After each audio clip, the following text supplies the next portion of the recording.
Halo teman-teman, jumpa lagi bersama kakak di channel Lego Les. Nah, pada seri video kali ini kita akan banyak belajar tentang bilangan.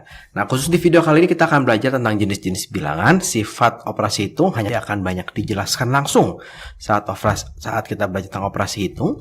Kemudian kita juga akan belajar tentang contoh-contoh soal dari bilangan bulat dan juga diagram Cartesius. Oke ya, jadi kita langsung aja ya. Nah, jadi kita mengenal banyak jenis bilangan. Nah, paling sederhana itu adalah namanya bilangan asli. Nah, ini tentunya sudah kita pelajari waktu kita di SD ya. Bilangan asli itu mulai dari angka 1. Jadi ada angka 1, angka 2, angka 3, angka 4, dan seterusnya. Tapi hanya bilangan-bilangan bulat aja, tidak termasuk pecahan. Nah, kemudian lebih besar dari bilangan asli itu adalah bilangan cacah. Nah, bedanya apa sih dengan bilangan asli? Ya, jadi bilangan cacah ini sama aja sebenarnya isinya dengan bilangan asli gitu ya. Ada 1, 2, 3, 4 tapi ditambah dengan angka 0. Nah, gitu ya. Nah, kemudian ada juga bilangan bulat. Nah, bilangan bulat ini sebenarnya isinya sama nih seperti bilangan asli dan bilangan cacah. Itu ada 1, 2, 3, 4, 0 juga ditambah bilangan bulat yang negatif. Jadi misalkan kita punya min 4, punya min 3, punya min 2, punya min 1. Jadi bilangan bulat semua nih. Jadi 1, 2, 3, 4, 0, min 4, min 3, min 2, min 1 itu termasuk bilangan bulat. Bilangan cacah berarti 0, 1, 2, 3, 4 gitu ya. Nah, kemudian ada yang namanya bilangan rasional. Nah, bilangan rasional tuh ya semua bilangan bulat termasuk dalam bilangan rasional. Nah, tapi bilangan rasional itu nanti kita akan ditambahkan dengan pecahan. Contoh pecahan itu berapa sih? Setengah gitu ya. Nih bilangan rasional gitu ya. Kemudian berapa lagi? Sepertiga. Nah, ini bilangan rasional gitu. Atau juga bisa juga desimal. Nah, tapi dengan syarat desimalnya ini harus bisa menjadi pecahan. Contoh 0,25. Nah, ini bisa menjadi 1/4 gitu ya. Maka 0,25 itu termasuk pada bilangan rasional. Contoh lagi apa ya? Misalkan 0,40. Nah, 0,40 ini bisa jadi berapa? 2/5 gitu ya. Nah, ini adalah bilangan rasional. Atau juga bisa juga bilangan akar. Nah, cuma syaratnya mesti bisa keluar dari akar. Contohnya kita punya akar 4. Nah, ini bilangan rasional. Dia bisa menjadi 2. Oke ya. Nah, seperti itu bilangan rasional. Tetap 4, 3, 2, 1, dan 1, 2, 3 itu tetap termasuk pada bilangan rasional. Nah, ada juga yang namanya bilangan irasional. Nah, kebalikan dari bilangan rasional. Kalau irasional itu bilangan yang sebenarnya ya agak mustahil sebenarnya dipikirkan. Nah, itu adalah desimal yang tidak bisa jadi pecahan. Nah, ini tidak bisa jadi pecahan nih desimalnya. Contohnya apa? Contohnya misalnya kakak punya 0,1, 2, 3, 4, 5, 6, 7, 8, 8, 8, 3, 4, 7 ya pokoknya campur-campur deh. Nah, ini tidak bisa jadi desimal gitu ya. Tidak bisa jadi pecahan. Ini adalah bilangan irasional. Contoh lain adalah bilangan pi. Nah, bilangan pi itu sebetulnya bukan 3,14 saja ya. Tapi panjang 3,14 berapa lagi nih? 2, 3, 7, 8, nah, terus panjang sekali, nggak habis-habis. Jadi kalau dibagi, nggak habis-habis gitu ya. Atau juga bisa juga bilangan akar, tapi bilangan akar yang tidak bisa keluar dari akar. Contoh akar 3. Wah, akar 3 tuh berapa sih? Gitu ya. Nah, ini termasuk bilangan irasional. Nah, satu lagi ada desimal yang berulang. Desimal berulang tuh contohnya misalkan 0,6666 terus. Nah, teman-teman ingat ini bisa jadi berapa? Bisa jadi 2/3 ya. Waktu kita belajar di SD mungkin pernah belajar yang seperti ini. Itu artinya desimal berulang. Atau 0,1212122 terus. Nah, ini berulang terus. Nah, nanti ini bisa menjadi pecahan. Caranya gimana? Nanti tonton video kakak tentang pecahan. Oke ya. Nah, semuanya ini bilangan irasional. Nah, jadi semuanya ini bilangan irasional dan juga bilangan rasional, bilangan rasional, semua ya. Itu kita bilang bilangan real. Bilangan yang asli, yang ada, yang bisa mungkin tidak terbayangkan, tapi bisa diwujud nyatakan, gitu ya. Misalnya kayak akar gimana, mau wujud nyatakannya? Bisa, nanti ada caranya. Ya. Tapi ada juga bilangan yang tidak bisa diwujud nyatakan. Itu namanya adalah bilangan imajiner. Nah, bilangan imajiner itu bilangan yang terdiri dengan komposisi akar min 1. Nah, biasanya ditulis dengan lambang I gitu ya, imajiner. Ya, akar min 1, akar min 3 gitu ya, akar min 3, akar min 4. Nah, ini semua adalah bilangan imajiner gitu ya. Nah, Nah, bisa juga nanti kita membuat yang namanya bilangan kompleks. Nah, bilangan kompleks itu adalah bilangan imajiner dicampur dengan bilangan yang realnya. Nah, apakah kita belajar ini semua di kelas 7? Ya, tidak. Ini hanya pengantar kakak kalau ternyata ada banyak jenis bilangan. Nanti pada kelas 7 kita akan belajar bilangan bulat pertama kali. Nanti juga akan belajar pecahan. Nah, itu bilangan rasional kita akan belajar. Nanti di tingkat selanjutnya kita akan belajar akar dan sebagainya. Oke ya. Kita lanjut ya. Nah, ini rangkumannya sekilas. Jadi bilangan asli itu dari 1 ya. Bilangan cacat dari 0. Bilangan bulat dari min sampai seterusnya.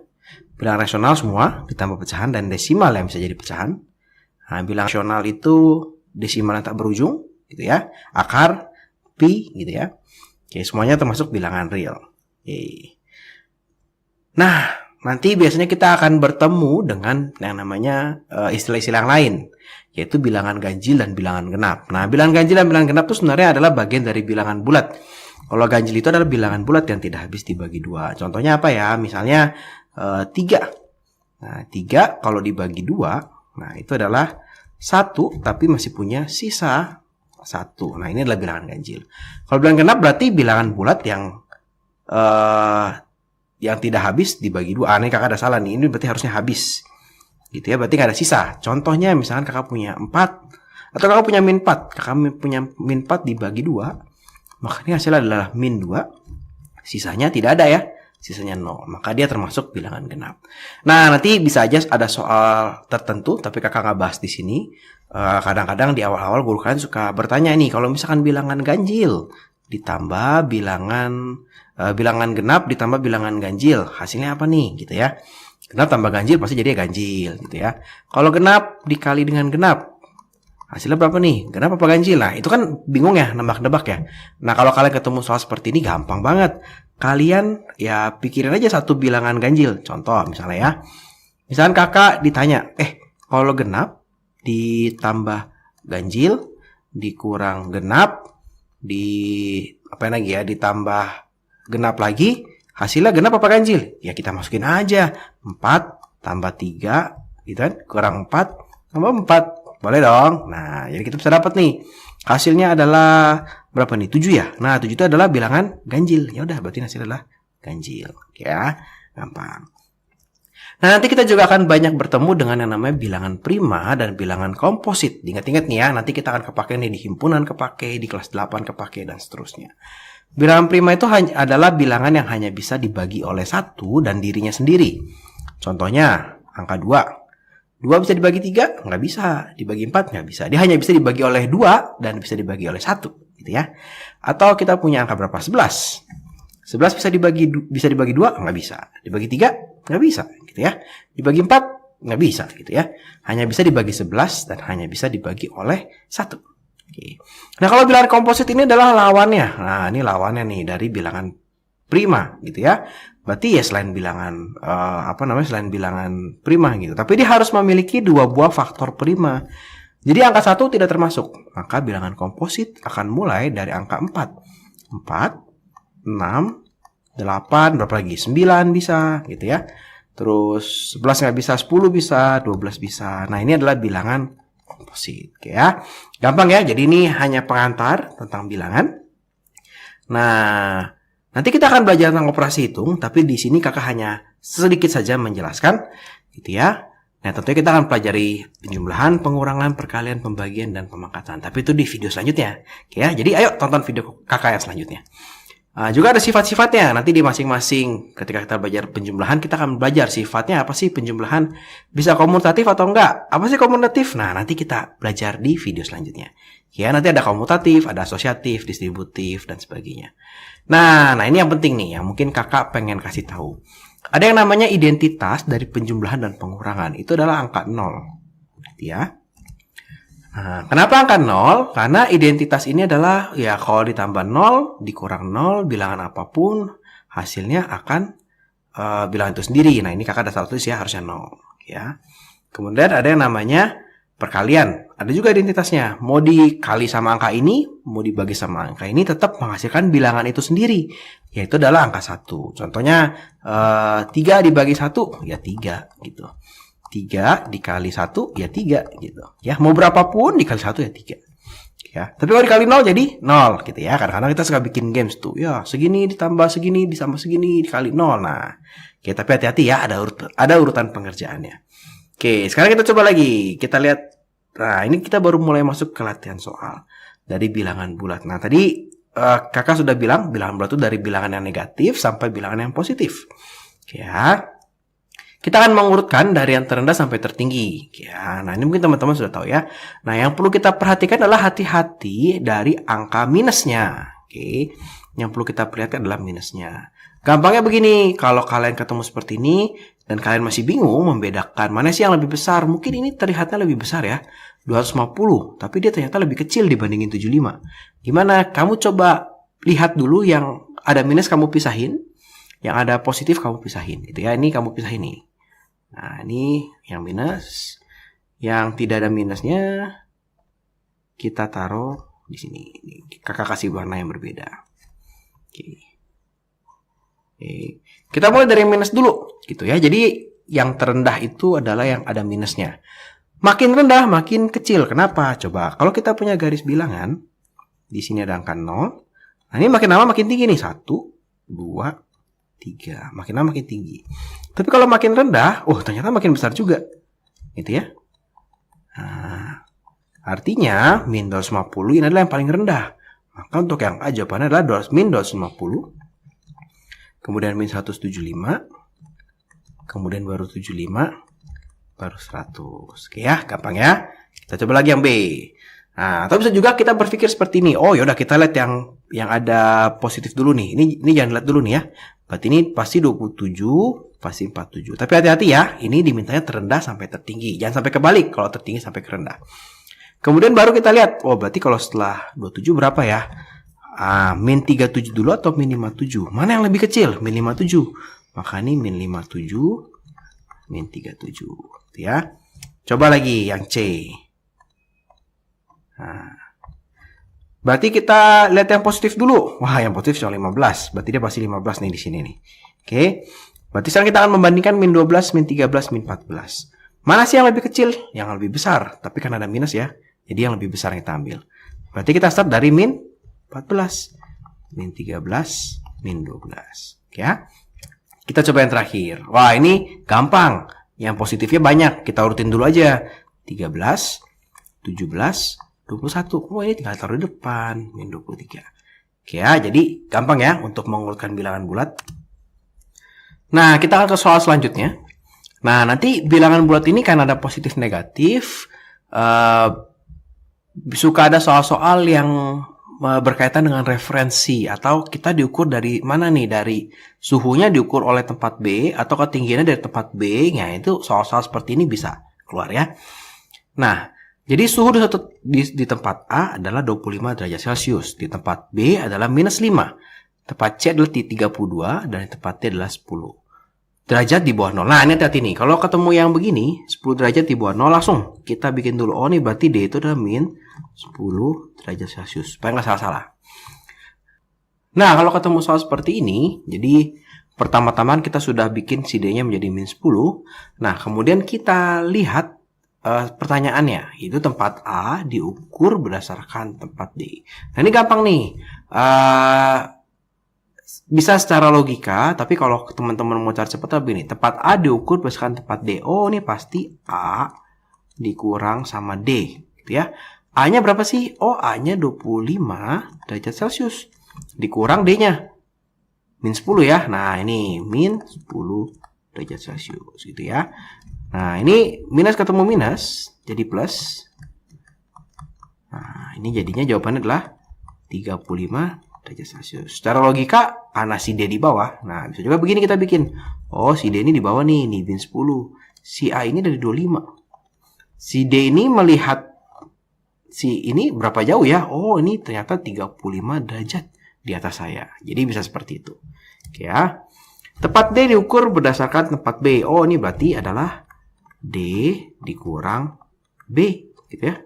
Berarti ini min 10 dikurang B. B-nya berapa? Min 5 derajat Celcius. Nah, ini adalah min 10 ditambah 5 derajat Celcius. Ya, jawabannya adalah min 5 derajat Celcius. Oke. Tempat B diukur berdasarkan tempat A. Nah, ya udah gampang, tinggal B dikurang A. Oh, B-nya adalah min 5. Dikurang A-nya berapa? Oh, 25. Berarti ini jawabannya adalah 30 derajat Celcius. Nah, gampang kan? Oke, tempat A diukur berdasarkan tempat C. Oh, yaudah, berarti tinggal A dikurang C. Kurangnya hilang.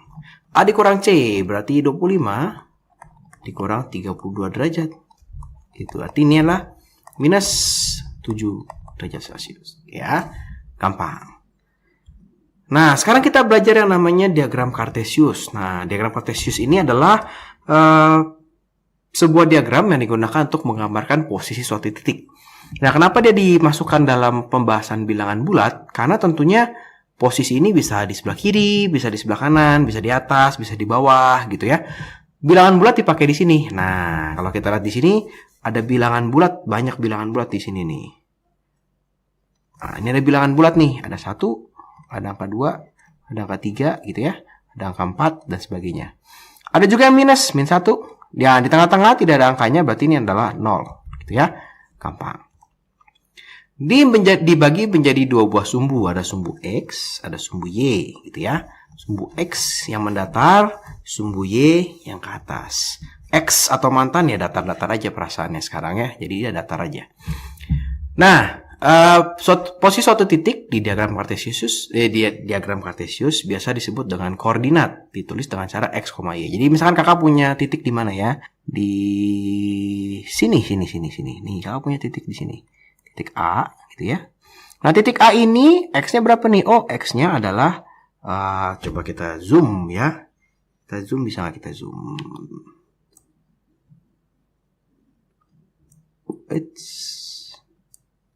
Kita zoom. Nah, ini titik A ini dia X-nya adalah 3 ya. Y-nya adalah min 1 ya. Oke. Nah, berarti XA ini bisa kita tulis 3,1 gitu ya. Atau misalkan kakak punya titik di mana? Di sini deh. Di sini gitu ya. Nah, ini titik apa nih? Nah, titik B misalnya. Oke, kita coba zoom ya. Kita coba lihat. Titik B ini ada di min 3. X-nya, Y-nya atau yang sumbu vertikalnya itu ada di min 6. Maka kita bisa tulis B itu adalah min 3, min 6. X, Y. Ya. Nah, sumbu X, nah ini bisa juga disebut absis. Ya. Nah, sumbu Y biasa disebut ordinat. Seperti itu. Oke. Nah, kita coba ke contoh soalnya gimana sih tentang diagram Cartesius. Oke, ya, biasanya lebih ke menggambarkan atau mencari titik di diagram Cartesius ya. Nih, gambarkan 3 titik berordinat 7. Ingat tadi ordinat adalah Y ya. Y-nya 7. Y-nya adalah min 7. Berarti kita cari Y min 7 itu di sini nih. 3 titik ya udah asal aja, misalkan titik di sini. Ini titik A. Terus di sini titik B. Nah, di sini ini titik C. Yang diminta di soal A adalah ordinatnya atau si Y-nya ya. Jadi kita nggak peduli X-nya berapa aja, terserah. Kamu mau taruh di sini terserah. Misalkan berarti di A ini adalah min 3, min 7 gitu ya. Di B-nya adalah min 3, min berapa nih? Min 5, min 7. Oke. Lanjut. 2 titik berabsis Y, berabsis 6. Berarti X-nya maunya 6. X-nya maunya 6. Oh, X-nya ini 6 maunya. Y-nya berapa? Terserah. Mau taruh di sini juga boleh nih. Nah, taruh di sini berarti titik D. Misalnya ini ada titik D. Boleh nih. Ini misalnya 6,0. X-nya kan 6. Y-nya berapa nih? Kok nggak ada angkanya ya, Kak? Oh, ini titik sini 0. Ya. Terserah satu lagi kamu taruh di mana. Boleh. Titik A dengan koordinat 3,4. Berarti X-nya 3. Y-nya 4. Oh, X-nya 3. X-nya 3. Y-nya 4. Oh, di sini nih. Nah, ini titik A. Ya. Lagi. Titik C dengan koordinat min 4,1. Min 4 di mana ya? Min 4 gak mungkin ke kanan nih. Pasti min 4 ke kiri.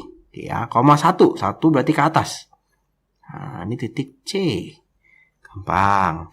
Titik G dengan absis min 2 dan ordinat min 5. Berarti X-nya min 2. Ordinatnya min 5. X-nya min 2.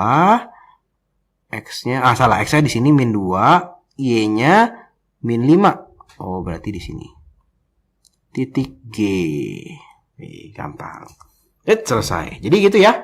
Jadi bagaimana cara menggambarkan? Wih, gampang banget. Tinggal kita mau apa nih? X-nya berapa, Y-nya berapa? Kalian lihat titik-titik aja. Oke. Oh ya, saran kakak begini. Kalau kalian ulangan atau di sekolah, nah yang penting tuh ini. Apa sih yang bikin kalau kalian ada ulangan tentang diagram kartesius, apa sih yang bikin kalian tuh salah gitu ya? Yang pertama, jangan nekat. Oh, jangan nekat. Kenapa jangan nekat ya? Lebih baik pakai kertas kotak-kotak. Nah, kakak nggak tahu nih di sekolah kalian ada kertas ulangan resmi dari sekolah atau tidak. Bentuknya kotak-kotak atau tidak. Kalau bisa pakai itu. Kalau nggak punya, maka gambarnya harus rapi. Ya. Gambar rapi itu gimana sih? Ya, kamu pakai penggaris. Terus jangan begini, misalkan asal-asalan nih X-nya. Oh, ini 1. Oh, ini 2. Wih, panjang banget. Terus 3-nya di sini. Nah, ini salah-salah namanya. Pasti hasil ulangan kamu jelek atau gambar kartesius kamu jelek. Harus pakai penggaris. Kalau ini 1 cm ya 1 cm semua. 2, 3 dan seterusnya. Oke ya. Ingat tuh, kalau nggak kalian bisa salah nih. Nah, yang berikutnya adalah membaca. Gampang kalau membaca ini. Titik-titik dengan ordinat kurang dari 5. Oke, kita coba tandain titiknya dengan warna merah di sini ya. Mana aja sih, titik mana aja sih yang ordinat? Ordinat itu apa ya? Ordinat Y, Y-nya kurang dari 5. Kita coba zoom. Kita coba zoom. Tadi mana soalnya? Ini dia. Kita coba zoom. Ordinat atau Y-nya kurang dari 5. Berarti kurang dari ya, berarti 5 ikut nggak? Nggak ikut ya 5-nya. Kalau paling besar 5, ya itu 5-nya ikut. Kalau maksimum 5, 5-nya ikut. Berarti selain titik D ya. Berarti titik ke bawah nih semua termasuk nih. Oh, berarti ini selain A dan D. Berarti ini tinggal ditandain aja nih. Berarti ini oke, ini oke, ini oke, ini oke, oke. Oke. Oke ya. Oke, sekarang kita coba. Oh, absis paling kecil 3. Paling kecil 3. Absis paling kecil 3. Berarti dia tidak boleh lebih kecil dari 3. Absis itu apa ya? Min 3. Absis itu adalah X-nya. Berarti X-nya tidak paling kecil 3. Oh, 3 masih boleh. Coba kita zoom. Min 3 masih boleh. Min 3 masih boleh. Min 4 nggak boleh. Berarti, dari I ke sini ya. Oke. Berarti ini boleh. Ini boleh. Nah, ini C boleh. Si D boleh. Ini boleh. Ini boleh. Ini boleh. Ini boleh. Gitu ya. Oh, tadi H juga boleh tuh. Yang jawabannya A. Oke. Kemudian kita coba cek lagi soal berikutnya. Ordinat positif. Ordinat itu adalah Y. Y-nya harus positif. Berarti kita cari yang di atas aja. Oh, berarti ini boleh. Ini boleh. Ini boleh. Ini boleh. Ini boleh. Oke ya. Titik dengan absis dan ordinat positif. Wah, berarti X-nya harus positif, Y-nya harus positif. X positif kan di sebelah sini ya. Y positif sebelah sini ya. Nah, kita ganti warna dulu. Jadi warna apa nih? Hijau yang belum. X positif. Kita zoom. Nah, ini X positif ya, X positif. Y positif. Nah, berarti cuma di sekitar sini aja. Oh, D sama E aja berarti. Berarti ini D sama E doang. Oke. Titik-titik dengan ordinat lebih kecil dari absisnya. Wih, ini susah nih. Ordinatnya lebih kecil dari absis. Ordinat itu berarti Y. Y-nya harus lebih kecil dari X-nya. Nah, ini mau nggak mau kita mesti cek satu-satu nih. Misalnya titik apa nih? Contoh titik A. X-nya adalah min 6. Y-nya adalah 7. Benar gak tuh? Ordinat lebih kecil dari absis. Salah. Ya, Y-nya lebih besar dari X-nya. Coba lagi yang lain. K. Atau C. C ordinatnya 3, Y-nya 3, absisnya min 1. Enggak, bukan juga. Oke, berarti yang bagian sini nggak mungkin nih. Ya. Nah, ini mesti cek satu-satu. Berarti kita lihat ya, apa ya kira-kira yang bisa dipakai ya. Ini nih, I. I itu, Y-nya adalah min 8, X-nya adalah min 3. Berarti Y-nya lebih kecil daripada X-nya. Nah, berarti ini termasuk nih, I. Nah, ini contohnya adalah si I. Si I. Min 3,8. Dimana ordinatnya lebih kecil daripada min 8, daripada absisnya. Oke, coba kalian cari titik-titik lain. Nah, jadi kira-kira seperti itu. Gampang ya? Nah, kira-kira seperti itu pengantar untuk bilangan bulat. Terima kasih buat teman-teman yang sudah menonton video ini. Selamat belajar. Mari kita bagikan video ini untuk membantu teman-teman kamu belajar lebih baik. Jangan lupa ya, videonya di like dan subscribe di channel Guru Les. Nah, kita akan belajar lebih lanjut tentang penjumlahan pengukuran perkalian di video selanjutnya. Terima kasih.